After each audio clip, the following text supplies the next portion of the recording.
Hashtag the reckoning of Captain Aaliyah Vance. Step out of the car now, or I'll make you. The voice wasn't calm or professional. It was hostile, laced with something uglier than mere authority. Aaliyah Vance blinked up into the harsh Nevada sun. Her electric sedan was parked neatly on a suburban street in Henderson, under a desert willow. Engine off, seatbelt on. She'd just been texting her husband about sushi versus pizza for dinner. None of that mattered now. The white female officer at her window wore aviators and the smug authority of someone used to obedience. License and registration now. Aaliyah's voice was steady. Is there a reason I'm being stopped? Suspicious behavior, the officer shot back. Got a call about a black female loitering.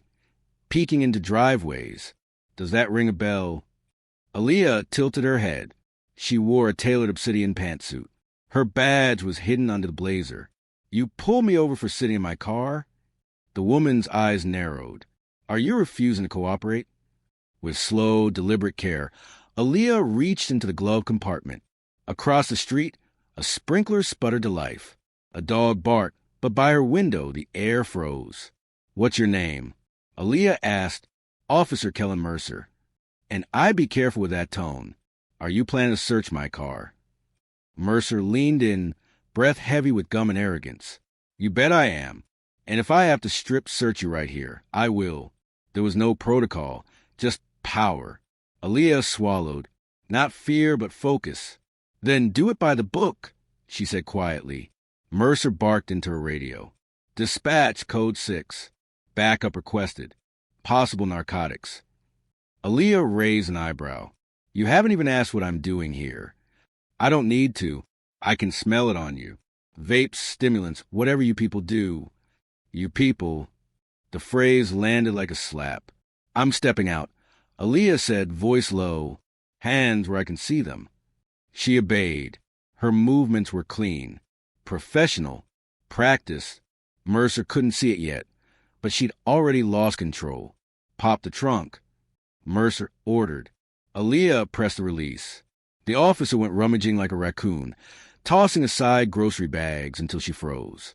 Methamphetamine, she smirked, holding up a small plastic bag. Guess dinner's canceled. That's not mine. Tell it to the judge. Aaliyah's gaze didn't move. You just made a very big mistake. Mercer scoffed. You think anyone will believe you? They won't have to. It's all being recorded. For the first time, the officer's smirk wavered. Body cam, dash cam. Aaliyah continued. 2 more inside this vehicle. You're on private property. A silence fell, heavy and unnatural.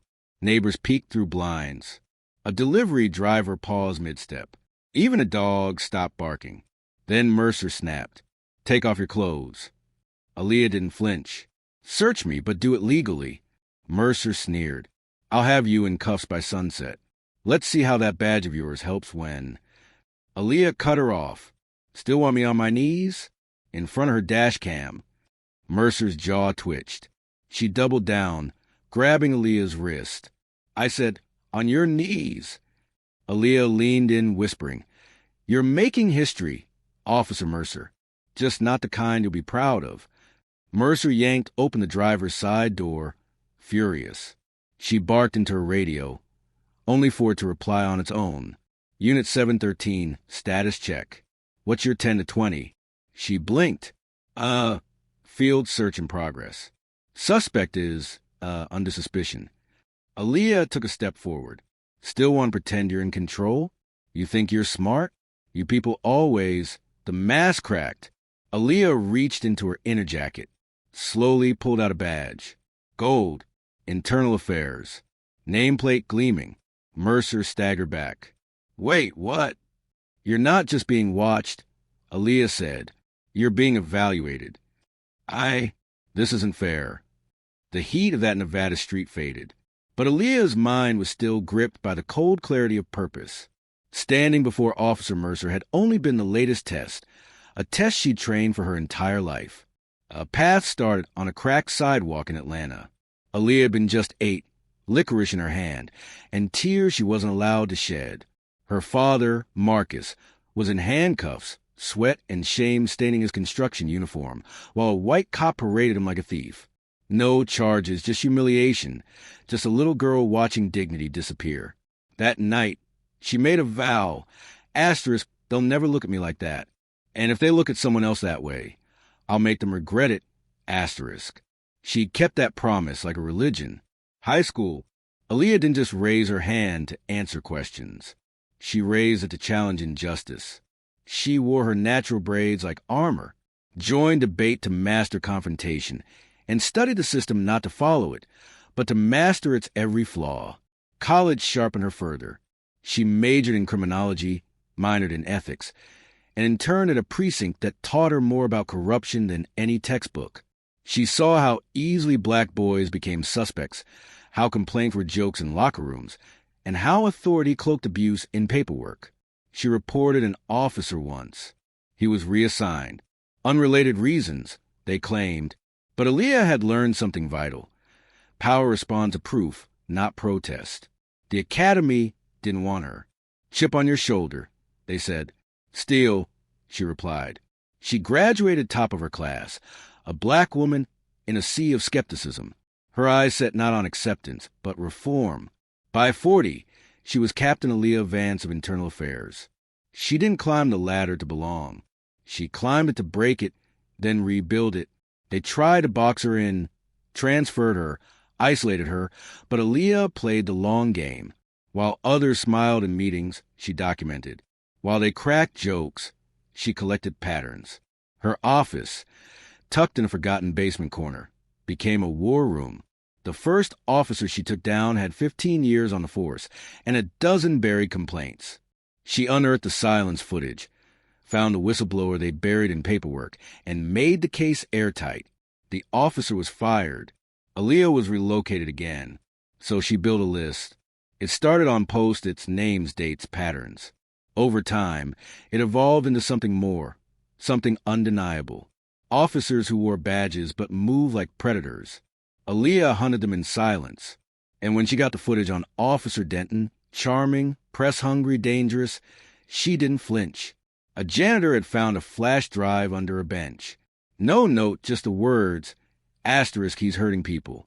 Stop him. Asterisk, a video showed Denton slamming a teen into a patrol car. The boy screamed. Denton laughed. Aaliyah didn't sleep that night. She built the case with surgical precision. When Denton fell, headlines exploded. He resigned in disgrace. No pension, no whispers of redemption. Aaliyah didn't gloat.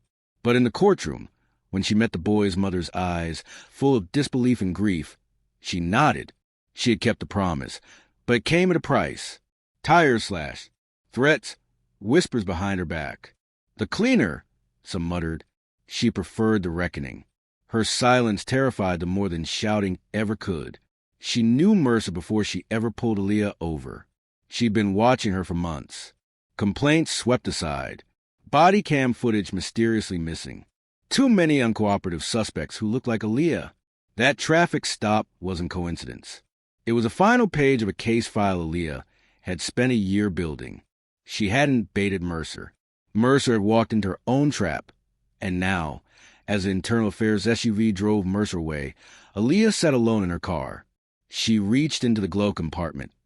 Not for documents, but for the folded letter she kept tucked behind a manual. Her father's handwriting, faded with time. Asterisk, justice has to be louder than hate. Make sure it is, baby girl. Asterisk, she stared at it for a moment, then placed it back and started the engine. Because there were still names on her list, and she wasn't done,